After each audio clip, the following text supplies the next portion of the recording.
부산 연제구 국회의원 김혜영입니다. 먼저 후보자 지명을 축하드립니다.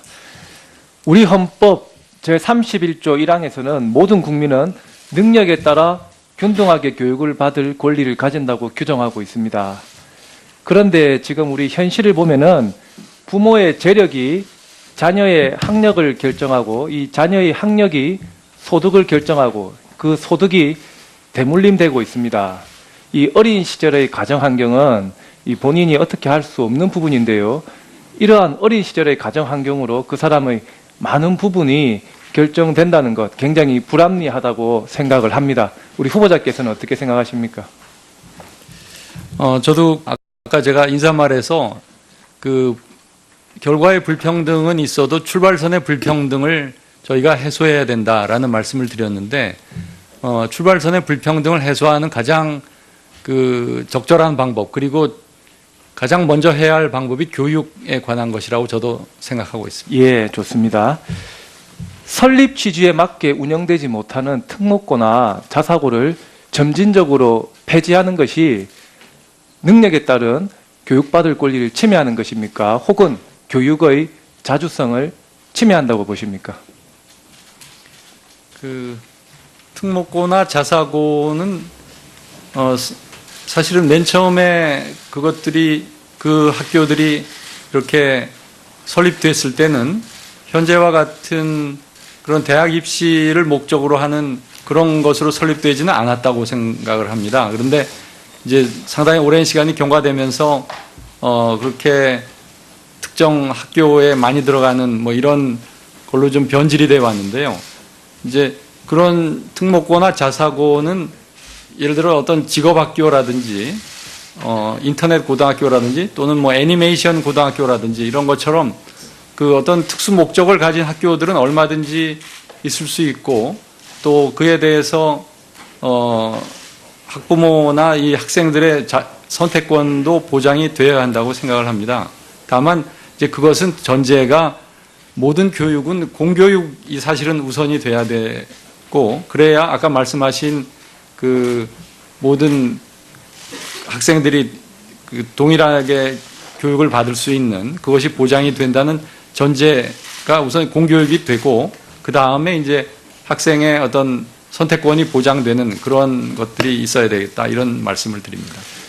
예, 우리 후보자께서의 전체적인 그 취지가 최소한 성인이 되기 이전의 단계에서는 국가가 어느 정도 개입해서 이 각 개인 간의 교육의 출발선을 어느 정도 크게 차이가 나지 않도록 해야 된다는 그런 의견이 맞습니까? 그렇습니다. 예, 알겠습니다. 다음 질의 드리겠습니다.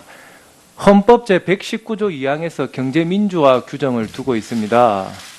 또 굉장히 중요한 조문인데 크게 부각되지 않는 조문이 있는데요. 헌법 제23조 제1항 모든 국민의 재산권은 보장된다. 그 내용과 한계는 법률로 정한다. 제2항 재산권의 행사는 공공복리에 적합하도록 행사하여야 한다. 저는 이 조문 굉장히 23조 중요한 조문이라고 봅니다. 지금 우리 사회의 소득 양극화가 갈수록 심해지고 있습니다. 소득 양극화를 완화시키기 위해서 개인의 재산권과 사유재산 제도의 본질적 내용을 침해하지 않는 범위 내에서 국가가 적극적으로 개입할 필요가 있다고 보는데 어떻게 생각하십니까? 이제 경제에 관한 그 119조를 뭐 잘 아시겠습니다만 이것은 이제 1항과 2항이 있는데요. 1항은 이제 자유시장 경제를 기본으로 한다는 것이고 2항은 그 자유시장 경제에서 비롯될 수 있는 여러 가지 문제점, 그러니까 부의 뭐 집중이라든지 대기업의 경제력 집중 이런 등의 문제를 해결하기 위해서 경제 민주화를 이루어야 한다는 것입니다. 그래서 그 고전적인 의미의 자유시장 경제를 지금 할 단계는 물론 아니고요. 이제 그러한 수정자본주의의 입장에서 그 아까 말씀하신 재산권 보장도 마찬가지로 재산 또 특히 뭐 토지 같은 것은 한정되어 있는데 그것을 특정인이 마음대로 이렇게 사용하거나 이것은 곤란하기 때문에 저희가 그것을 공공복리에 적합하도록 해야 한다는 것이라서 이 재산권 보장과 이 경제에 관한 119조는 서로 같은 기반 위에 있는 맥락이 서로 상통되는 그런 조항이라고 생각을 합니다. 예. 우리 헌법이 제7조 제2항에서 공무원의 정치적 중립성을 규정하고 있습니다. 그런데 한 번 더 제5조 제2항에서 군의 정치적 중립성을 거듭 규정하고 있는데요. 그 이유가 무엇이라고 생각하십니까? 그것은 저희 나라의 역사적 경험에서 비롯된 것이라고 생각을 합니다. 이게 그러니까 60년대 초에 그런 일이 한 번 있었고 또 그 이후 80년대 초에 역시 같은 일이 있었습니다. 그래서 군사 정권으로 여러 가지 폐단들이 발생을 했는데 그렇기 때문에 공무원에 더해서 군의 정치적 중립성을 한 번 더 강조한 것이라고 생각합니다. 군의 정치 관여 행위는 관련 법률 위반일 뿐만 아니라 헌법에 대한 중타제한 도전이자 중대한 범죄 행위라고 보는데 어떻게 생각하십니까? 헌법에서 몇 가지 군의 이 정부의 관여, 예를 들어 이렇게 현직에서 퇴임하지 않으면 강요가 될 수 없다든지 이런 조항들이 있습니다. 그래서 군이 현직으로서 이렇게 정치에 관여를 한다면 그것은 당연히 헌법 위반이 되겠습니다. 예, 다음입니다. 헌법 제21조에서는 표현의 자유를 규정하고 있습니다. 이 표현의 자유는 우리 민주주의를 수호하기 위한 가장 중요한 기본권 중에 하나인데요. 국가기관이 자의적 기준으로 이러한 표현의 자유를 행사한 기본권 주체를 분류하고 그 분류에 따라서 자의적으로 지원해서 배제하는 것이 표현에 대한 자유에 대한 중대한 침해라고 보는데 어떻게 생각하십니까? 제가 조금 이해가 덜 됐는데요. 자의적으로 어떻게 배제를 한다는 취지의 말씀. 표현의 자유를 행사한 기본권 주체에 대하여 자의적인 기준으로 분류를 하고 이 분류에 따라서 차별하여 지원해서 배제하는 것이 표현의 자유에 대한 중대한 침해라고 보는데 여기에 대해서 어떻게 생각하십니까? 자의적인 분류를 했다면 그 자체로 그것은 잘못된 일이고요. 거기에 대해서 그런 기준을 가지고 지원을 하고 안 한다는 것은 표현의 자유에 대한 당연한 침해가 될 것입니다. 예, 수고하셨습니다. 다음은 자유한국당의 신보라 의원님 질의해 주십시오. 네, 자유한국당 신보라 의원입니다. 헌법재판소가 국민의 기본권 등의 헌법 가치를 지키기 위한 중요한 헌법기관 중에 하나인데요. 하지만 안타깝게도 헌법 가치를 수호해야 될 헌법재판소가 최근에 위기를 겪었다고 저는 보고 있습니다. 아시다시피 헌법이 정한 재판관수 9명을 채우지 못해서 미완의 8인 체제가 계속해서 지속이 되어 왔고요. 또 권한 대행의 대행 체제도 이어져 왔습니다. 무엇보다 이제 국회에서 헌법재판소장으로서 임명이 부적절해서 판단을 부결시킨 분이 권한 대행을 수행하는 부적절한 처사도 발생을 했습니다.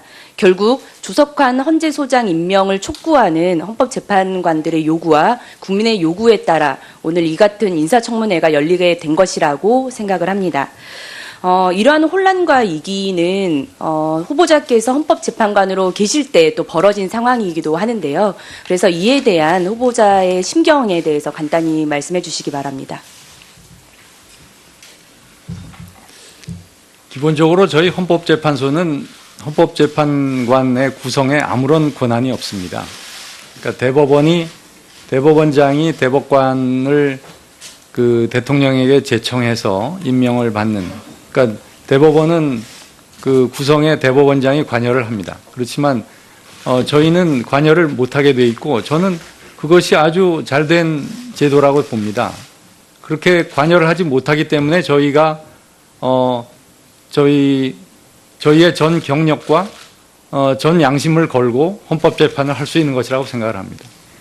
어쨌든 미완의 체계가 한 수개월 동안 지속된 것은 헌재가 정상적으로 안정적으로 기능하는 데 일종의 장애가 될 수밖에 없었다라고 보는데요. 어쨌든 지금까지 1년에 있었던 이런 헌재 상황에 대한 후보자의 판단과 견해가 저는 앞으로 헌재의 방향을 운영하는 데 있어서도 좀 중요한 역할을 할 것이라고 봅니다. 그래서 최근에 김희수 헌재소장 후보자의 국회 임명 동의안이 부결된 이후부터 후보자께서 헌재소장으로 지명됐던 이 과정 중에 헌법재판소와 국회, 행정부의 권한과 의무에 대한 어떤 후보자의 견해와 판단에 대해서 조금 청문을 좀 하도록 하겠습니다. 근데 최근에 이와 관련돼서 어쨌든 헌법재판소는 헌법에서 규정하고 있는 헌법기관들의 권한과 의무, 역할을 또 수호할 책임도 있는 것 아니겠습니까? 그렇습니다. 이제 그런 측면에서 최근에 가장 최근에 언론 보도가 났던 것들이 있습니다. 지난 10월 16일에 언론 보도가 났던 내용입니다. 굉장히 많은 언론에서 이 내용을 보도를 했었는데요. 공석인 헌법재판소장과 헌법재판관을 임명해서 온전한 구성체가 되어야 한다고 헌법재판소가 10월 16일 재판관 회의를 열어서 헌재소장 및 헌법재판관의 신속한 임명을 요구했다고 보도를 했습니다.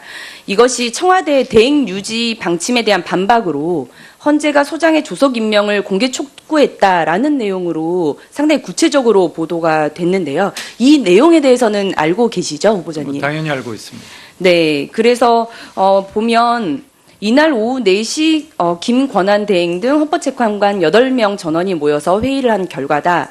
소장 및 재판관 공석 사태 장기화로 헌재 정상적인 업무 수행은 물론이고 헌법기관으로서 위상에 대한 상당한 문제를 초래하고 있다. 이런 보도가 나왔습니다. 그래서 저는 이것과 관련해서 지금 이제 인사청문회를 앞두고 헌법재판소에 자료 요구를 좀 했다고 하니까 재판관 회의를 진행한 적이 없다라고 하는 답변이 나왔습니다. 그래서 이와 관련된 좀 사실관계 확인이 좀 필요하다고 보는데요. 어쨌든 언론 보도는 재판관 회의를 열었고 그다음에 조속한 임명을 촉구한다라고 하는 재판관들의 전원에 일치된 의견이었다라는 보도입니다. 근데 재판관 회의는 열리지 않았다라고 하는 기록인데요. 그렇다면 당시 재판관 회의는 전혀 열리지 않았던 것입니까? 좀 구별을 해 주셔야 될 것 같은데요. 재판관 회의는 이 법상으로 있는 어떤 알고 하나의 있습니다. 기구입니다. 네. 그렇고 저것은 저희가 그런 회의를 연 것이 아니고 네. 간담회를 한 것인데 간담회는 비공식적인 그런 모임입니다. 그래서 네. 그것을 재판관 회의라고 이제 그 서류 요청을 하시니까 그런 것을 연 적은 없다라고 말씀드린 것입니다. 그렇다면 인사청문회 자료 요구에 좀 심각한 문제가 있다고 저는 생각을 하는데요. 왜냐하면 자료 제출을 하고 있는 현재 주무관에게 저도 그 내용은 알고 있습니다. 왜냐하면 공식적인 재판관 회의는 진행된 적이 없다 하더라도 재판관들이 모여서 의견의 논의는 할 수 있는 것 아니겠습니까? 그런 논의를 하셨다는 말씀이신 거죠? 그렇습니다. 근데 그 헌재 주무관은 간담회를 연 적도 없고 재판관들이 논의를 한 바도 없다라고 저희 의원실에 답변을 해왔습니다. 이에 대해서 어떻게 보십니까? 제가 서면 답변한 것을 봤는데 간담회를 연 적도 없다라는 답변은 하지 않았을. 간담회 연 적이 없다는 서면 답변을 하진 않았는데 네. 저희가 이 재판관 회의를 개최한 적이 없다면 네. 비공식적으로 헌재 재판관들이 모여서 어쨌든 이것과 관련된 의견들을 나누고 그걸 발표한 것이 아니냐라고 했더니 그런 바가 없다라고 답변을 했습니다. 글쎄, 그것은 제가 그런 답변을 보질 못했는데요. 네. 당연히 그 재판관 회의는 하지 않았지만 그런 중요 사태에 대해서 저희 의견을 나누는 그건 분명히 하신 분명히 거죠. 했습니다. 그러면 이 언론 보는 공식적인 재판관 회의는 아니지만 분명히 헌재 재판관들의 의견을 하신 것이다라는 팩트가 맞는 것입니까? 그렇습니다. 그러면 마지막으로 이거와 관련해 좀 재확인이 좀 필요할 것 같습니다. 후보자는 10월 당시에 헌재 재판관으로서 권한 대행 체제가 지속되는 것은 문제가 있고 대통령이 조속히 새롭게 헌법재판소장 후보자를 지명하는 것이 바람직하다는 견해를 갖고 있었습니까? 조금 말씀드려도 될까요? 길게? 예. 그러니까 지난 9월 중순에 그 김희수 재판관에 대한 국회 인준 부결이 있었습니다. 그래서 이제 국회 인준 부결 이후에 그 당시에 그 해외 출장 중이었기 때문에 이제 돌아와서 저희들과 이제 그것도 역시 뭐 간담회라고 할 수 있는데 그런 자리에서 김희수 대행이 그 자신이 대행직을 계속 유지하겠다는 의사를 표명을 했습니다. 그런데 그 재판관 회의에서는 이게 대행이라는 것이 그 후임 소장이 임명될 때까지 잠정적으로 하는 것이라서 대행을 선출하는 규정만 있지 그것에 대한 뭐 해임이라든지 이제 대행을 바꾸는 교체하는 이런 데에 대한 규정은 전혀 없습니다.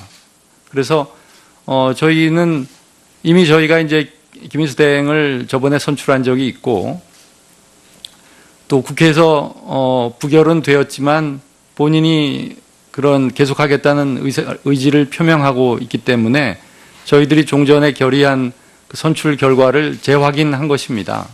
이제 그랬는데 그 이후에 이제 저희에 대한 국정감사를 하게 되면서 법사위 그 국정감사가 제대로 진행이 되지 못했습니다. 이제 그 까닭은 뭐 잘 알고 계실 텐데요. 이제 그런 일련의 사태로 인해서 저희들의 그 이게 전번 그 탄핵 결정 이후에 이제 재판관이 한 명 한 명씩 줄었다가 다시 늘어서 8명이 돼 있지만 그렇게 완전체가 구성이 안 된 상태에서 중요 사건에 대한 재판도 할 수 없고 그런데 이렇게 국정감사마저 파행으로 돼서 저희의 위상이 이제 많이 떨어지는 그러니까 저희라기보다는 어떤 외부적인 요인에 의해서 이렇게 저희 재판소의 어떤 신뢰나 위상이 추락되는 이런 부분이 있어서는 안 되겠다.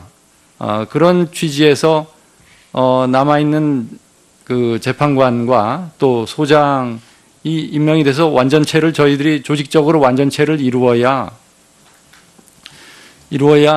제대로 기능할 수 있다라는 취지에서 그 소장과 재판관의 임명 권한을 가진 기관에게 그러한 것을 촉구드린 것입니다. 이 문제와 관련해서 주무관의 답변에 문제가 좀 있습니다. 그래서 그 답변 문제에 대해서 확인을 좀 이따 정해 시간에 좀 확인을 좀 해보시면 좋을 것 같고요. 알겠습니다. 왜냐하면 저희가 그러면 건담회가 진행된 적도 없느냐? 그러면 언론이 잘못 오보를 한 것이냐? 그렇다고 하면 왜 그것과 관련해 의견 표명을 하지 않았냐? 그랬더니 헌재가 또 나서게 되면 문제가 될 것이라 생각해서 하기가 좀 그랬다. 이렇게까지 실은 구두 답변을 받았습니다. 그렇기 때문에 받으셨습니까? 이게 만약 이게 잘못된 발언이라면 답변이라면 인사청문회에 굉장히 불성실하게 임한 것이 됩니다. 그 문제에 대한 사실 확인을 명확히 한번 다시 답변을 한번 받아보시고 좀 이따 오후 질의 때 답변해 주시면 감사하겠습니다. 부산 연제구 국회의원 김혜영입니다. 먼저 후보자 지명을 축하드립니다. 우리 헌법 제31조 1항에서는 모든 국민은 능력에 따라 균등하게 교육을 받을 권리를 가진다고 규정하고 있습니다. 그런데 지금 우리 현실을 보면은 부모의 재력이 자녀의 학력을 결정하고 이 자녀의 학력이 소득을 결정하고 그 소득이 대물림되고 있습니다. 이 어린 시절의 가정 환경은 이 본인이 어떻게 할 수 없는 부분인데요. 이러한 어린 시절의 가정 환경으로 그 사람의 많은 부분이 결정된다는 것 굉장히 불합리하다고 생각을 합니다. 우리 후보자께서는 어떻게 생각하십니까?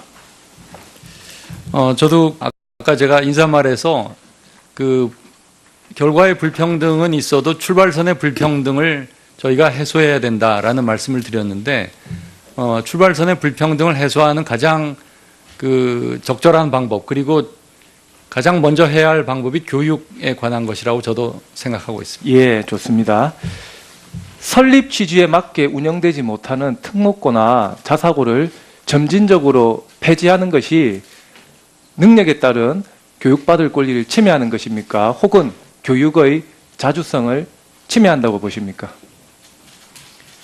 그 특목고나 자사고는 사실은 맨 처음에 그 학교들이 이렇게 설립됐을 때는 현재와 같은 그런 대학 입시를 목적으로 하는 그런 것으로 설립되지는 않았다고 생각을 합니다. 그런데 이제 상당히 오랜 시간이 경과되면서 그렇게 특정 학교에 많이 들어가는 뭐 이런 걸로 좀 변질이 돼 왔는데요.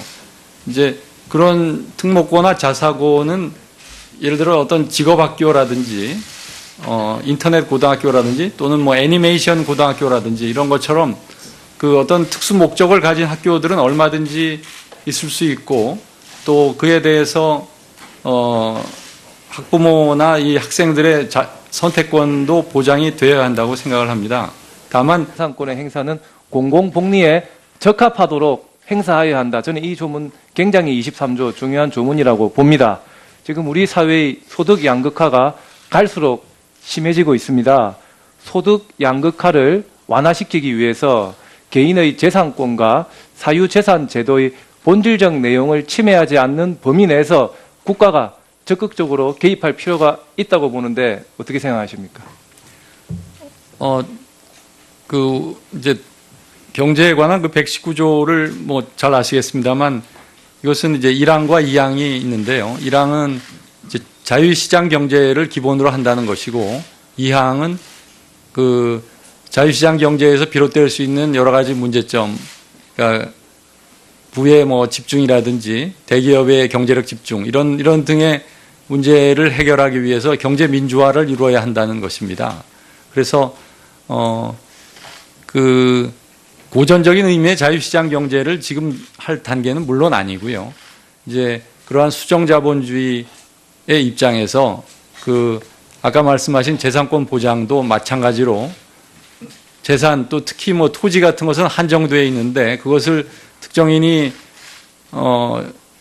마음대로 이렇게 사용하거나 이것은 곤란하기 때문에 저희가 그것을 공공복리에 적합하도록 해야 한다는 것이라서 이 재산권 보장과 이 경제에 관한 119조는 서로 같은 기반 위에 있는 맥락이 서로 상통되는 그런 조항이라고 생각을 합니다.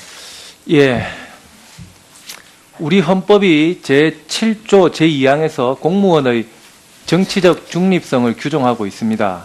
그런데 한 번 더 제5조 제2항에서 군의 정치적 중립성을 거듭 규정하고 있는데요. 그 이유가 무엇이라고 생각하십니까?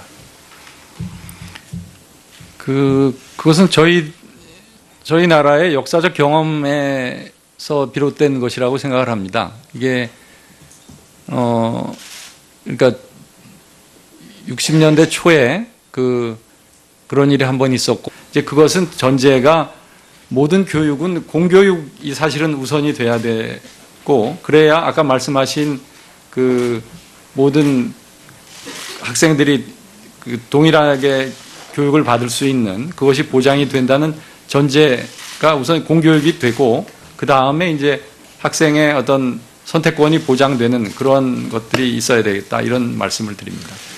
예.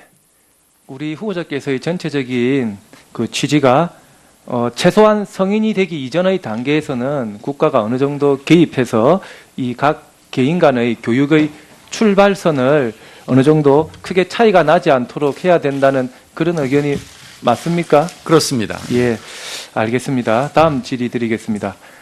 헌법 제119조 2항에서 경제민주화 규정을 두고 있습니다. 또 굉장히 중요한 조문인데 크게 부각되지 않는 조문이 있는데요. 헌법 제23조 제1항 모든 국민의 재산권은 보장된다. 그 내용과 한계는 법률로 정한다. 제2항